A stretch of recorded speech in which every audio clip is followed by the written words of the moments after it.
I'm Brittany Lewis with Forbes Breaking News. At her weekly press briefing, Speaker Pelosi decried the Supreme Court draft decision that signals the potential overturning of Roe v. Wade. Calling the potential end of Roe v. Wade a contracting of freedom, Pelosi blasted the idea that federal abortion protections could be stricken down. The House Democratic leader warned of GOP-led states that would end abortion rights, and she urged pro-choice Americans to take action and protest the potential change in U.S. law. Let's listen in to the Speaker of the House. Morning. Not such a good morning in that today on the steps of the Capitol, we will be observing the 1 millionth death from COVID. My understanding is the President is lowering flags at half-staff. We will have, sadly, our regular coming together in prayer and song. 1 million people have died. It's such a terrible toll. And when you think of what it means in the lives of those families. So we send, of course, our condolences to the families, the children, the siblings, the friends, the colleagues, the spouses of those lost. The heartbreak continues. All the more reason why we must pass the COVID legislation so we can purchase vaccines, provide testing and treatments to prevent the outbreak from various other variants that may come along, and deaths. Today, as a source of pride to us, well, Tuesday was a source of pride to us because that is when we passed the $40 billion legislation for our assistance in military, humanitarian, and economic assistance to the people of Ukraine. As you know, I was there recently with a very distinguished delegation. The meeting started by the President thanking our President and the American people for the support to Ukraine as they fight for democracy in their country. And it is a fight for democracy globally. Excuse me. The President was most appreciative, but also had some other requests in terms of weapons, in terms of humanitarian and economic assistance. That's what we have largely in this legislation, which should be coming up in the floor in the Senate anytime, and we'll be able to pass the bill and send it to the President. We think it's a very complete piece of legislation, and I salute our Appropriations Committee Chair, Rosa DeLauro, in bipartisan way, House and Senate coming together on the bill. We're very pleased that we had about an 80% bipartisan bill on the House floor for this, so it is bringing us together. Then again, in addition, as we support the fight for democracy against dictatorship, we also salute the bipartisan support we've had for the Lend-Lease bill, which the President signed, the seize and freeze legislation, which is so important in terms of using Russian assets to rebuild Ukraine. And again, we just had on Tuesday also a meeting of the Munich Security Conference, one part of it here in the Capitol, where we saw the unity of the European countries around this issue, and it really goes beyond European countries. Next week on the floor of the House, we will have another piece of our lowering costs for the American people legislation. First, House Democrats led by Congresswoman Schreier and Congresswoman Porter introduced the Consumer Fuel Price Gouging Prevention Act. While families are struggling to pay higher prices at the pump, oil and gas companies are recording record profits, with 7 largest oil companies announcing buybacks that could total $41 billion this year alone. Again and again, we see gas prices rise, sometimes when the cost of oil drops, oil prices drop, and price gouging needs to be stopped. This is a major exploitation of the consumer, because this is a product the consumer must have. Again, the Putin tax hike at the pump is a part of this, and you would think that the oil companies would compensate for that rather than exploit the opportunity that it. So, and this bill, what this bill does, price gouging needs to be addressed, including new tools at the FTC to address those abuses. Our bill enables the president to issue an energy emergency declaration, making it unlawful to increase gas and home energy prices in an exploitive and excessive way, which is part of the business plan of these companies. Right now, as we gather here, the Competes Act is having, the conference committee is having its first meeting. I think it's on station 83, channel 83 for anyone who has channel 83 in their world. And we are focused on sending this cost-cutting legislation, Make It in America, to the president as soon as we can. Competes is cost-lowering anti-inflation bill. We are so dependent on foreign products, factors of production to do our own manufacturing, that it increased cost. So this has $52 billion in the Competes Act for chips. We've had this conversation before. 1,000 chips in a car, 2,000 in an electric car. In order to continue manufacturing cars, we need to have more chips. We need to be self-sufficient, independent, make it in America with the chips. $45 billion supply, and that's semiconductors as well. $45 billion to address supply chain issues. More, the less product, the higher the less supply, the higher the cost. So we want to increase supply in the supply chain to lower costs for the American people. And again, it bolsters research and education and strengthening apprenticeship programs and the rest. Again, strengthening America's U.S. global economic leadership. 134 industry groups, some of which have never been on the same side of us in many of these bills. Our office will tweet you their contact, but there's pages and pages and pages of organizations that support the bill. By and large, it is bipartisan. We do have some differences, which we will reconcile in the conference committee. So we're very excited about that. As a piece of it, I talked about workforce development and the rest. Next week, we'll also have the Workforce Innovation and Opportunity Act, which more specifically goes to the point that President Biden has, under his leadership, a record of 8.3 million jobs are created. But in March, it was said that 11.5 job positions were open. This legislation will connect workers to jobs at lower cost, increase paychecks, and help small businesses in this economy.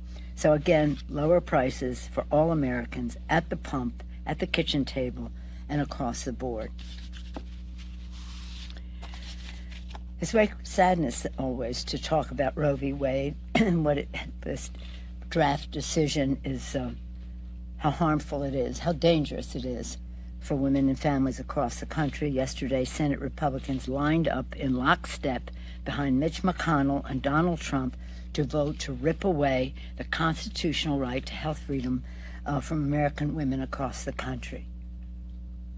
Across the country. Every day, Republicans show their intention to punish and control women's most personal health reproductive decisions. The GOP-appointed Supreme Court put there for the purpose. You know, in our country, we have always had, because of the brilliance and genius of our Constitution, an expansion of freedom. With this possible, or the suggested draft of it, would be the first time a court has expanded freedom and then contracted it in a very, very dangerous way. Republicans in Congress across the nation are mobilizing around a dangerous extremist agenda to criminalize all forms of reproductive health, including in vitro fertilization, post-miscarriage care, contraception. Make no mistake, once Republicans shred their law, they have shredded any commitment to precedent, despite saying that they support precedent, and privacy, which is fundamental, by saying certain things are not specifically mentioned in the Constitution. Well, that was the beauty of the Constitution, that it gave the opportunity to further increase our decision-making. As Republicans seek to criminalize women's health and reproductive freedom, Democrats are fighting to defend Roe v. Wade and our fundamental constitutional rights. Tomorrow morning, House Democrats will gather on the steps of the Capitol across the street from the Supreme Court to shine a light on this life and death threat. And over the weekend, Americans across the country will lead days of action and marching, making their voices heard. Democrats stand with America's women in fighting for our rights and the rights of all Americans, which are on the line. This is so very, very sad. Any questions? Yeah. Madam Speaker, on the issue of the baby formula shortage, President Biden is going to speak with manufacturers and retailers later today. We know Congress is expected to hold hearings, but is there anything your caucus is specifically discussing to try to address this? Well, for a long time now, Congresswoman Rosa DeLauro, the chair of the Appropriations Committee, formerly the chair, at one point the chair of the Agriculture Subcommittee, under which much of this falls, nutrition, WIC, and all of that, has been addressing this issue. And when I say addressing, that includes investigating, looking for other possibilities, because in anticipation, just to make sure that something like this would not happen. And we just look forward to what the president has to say. Everybody has suggestions about we make sure it never happens again, and that's important. But right now, the baby's crying, the baby's hungry. We need to address it right now. And I think we have good focus on it. And we'll see what the president has to say. And we have our proposals as well that, as I say, Rosa is taking the lead on. Yes, ma'am. One of the things that you mentioned here, if you could give us an update on the timing around COVID relief, and then secondly, on abortion protections. Yeah. What left is there for Democrats to do? Well, as you've heard me say before, public sentiment is everything. Abraham Lincoln. I think that once women understand across the country what this means to them, this is not a public policy debate that is isolated from the personal impact that it has on the lives of women, whether it's contraception, whether it's in vitro fertilization, whether it's post-miscarriage care, whether it's size and timing of a family. It is personal between a woman, her doctor, her God, her family, not the Supreme Court or the Congress of the United States. So again, it's about how women value their decision making, and we think they do. We have passed the legislation. We've been ready for a long time. And you give me the opportunity to say this. The Senate, I hear some voices out there saying, well, why don't they just do the Republican bill? Well, and the House bill goes beyond Roe v. Wade. No, it doesn't. What it does, it is Roe v. Wade as reaffirmed by Casey. So it's Roe v. Wade and then the further protections and clarifications of Casey. That is what we want to enshrine as law. And so that's what we have to make sure people understand. It's not enough just to pass a bill to have a compromise. It's not a compromise, because what's in the Republican bill would enable states to do very destructive things when it comes to a woman's right to choose. And then COVID, those discussions continue. We must pass COVID. It is absolutely essential to health and well-being of the American people. But in the timing of things, we were ready with Ukraine, so we moved with that.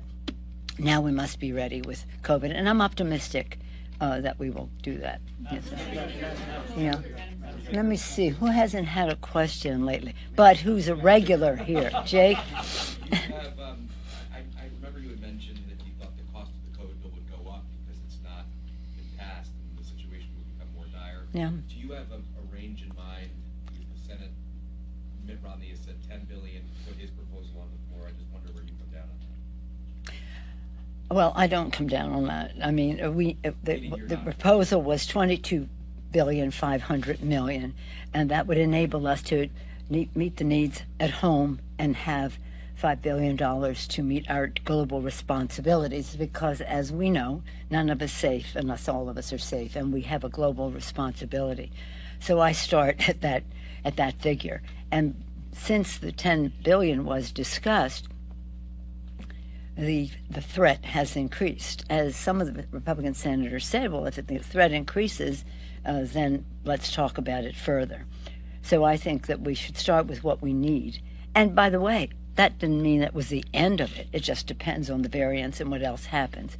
But I feel confident that we'll get something done. Yeah. Thank you. As you know, primary season is upon us. Wait a minute, just in terms of what we're talking about here, in terms of policy, because that's what we're here about. On policy. Coronavirus, just a follow-up on that. When President Biden took office, there was about 400,000 COVID deaths. Now, as you noted, there's about 1 million. You said Democrats were committed to crushing the virus. President Biden ran on beating COVID. Looking back at this time, do you think there's anything else that you all could have done to prevent this death toll? I want to salute President Biden for what he has done in the fight against COVID. Made a drastic difference from the denial that our country was in before, and the lack of attention that was given to it. President is paying attention to science, and the governance necessary to deal with it.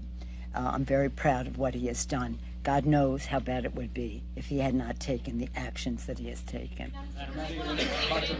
Oh, here you go. Okay, this has to be the last question, though, because we're diverting from the... I'm wondering why you're supporting Henry Cuellar in his Texas runoff.